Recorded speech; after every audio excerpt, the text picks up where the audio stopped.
বিশ্বের বুকে বর্তমানে দাপট দেখিয়ে শাসন করার মতো বেশ কয়েকজন রাষ্ট্রপ্রধানই আছেন। বিশেষ করে মার্কিন প্রেসিডেন্টের একটি মতামতের মূল্য অন্য যে কোনো দেশের প্রেসিডেন্টের সিদ্ধান্তের চেয়ে অনেকটাই বেশি বলে মনে করা হয়। কিন্তু তুর্কি প্রেসিডেন্ট এরদোয়ান বলছেন ভিন্ন কথা। ইউরেশিয়ার এই লৌহ মানব জানান, বর্তমান বিশ্বে মাত্র দুইজন নেতা রয়েছে, তার একজন রুশ প্রেসিডেন্ট ভ্লাদিমির পুতিন, আরেকজন তিনি নিজেই।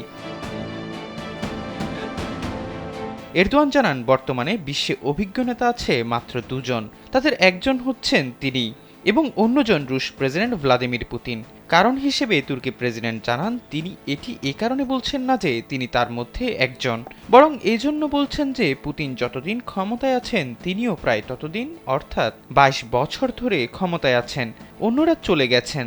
এলো ভিশন মুশকিল আসান অফার, যে কোনো ব্র্যান্ডের পুরনো ফ্রিজ নিয়ে চলে আসুন ভিশন শোরুমে আর নিয়ে যান নতুন ভিশন ফ্রিজ 20% পর্যন্ত ছাড়। তুর্কি প্রেসিডেন্ট জানান, তিনি চান পুতিন ও তার মধ্যে সংলাপ অব্যাহত থাকুক।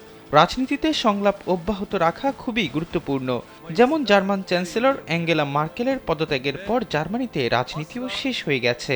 এরদোয়ান জানান, জার্মানির সাবেক চ্যান্সেলর গারহার্ড শ্রোয়েডরকে তিনি খুব সম্মান করতেন, এমনকি তুরস্কের প্রতিও শ্রোয়েডরের সম্মানবোধ ছিল ভিন্ন রকমের এবং সত্যিই তিনি ছিলেন খুব ভালো একজন নেতা।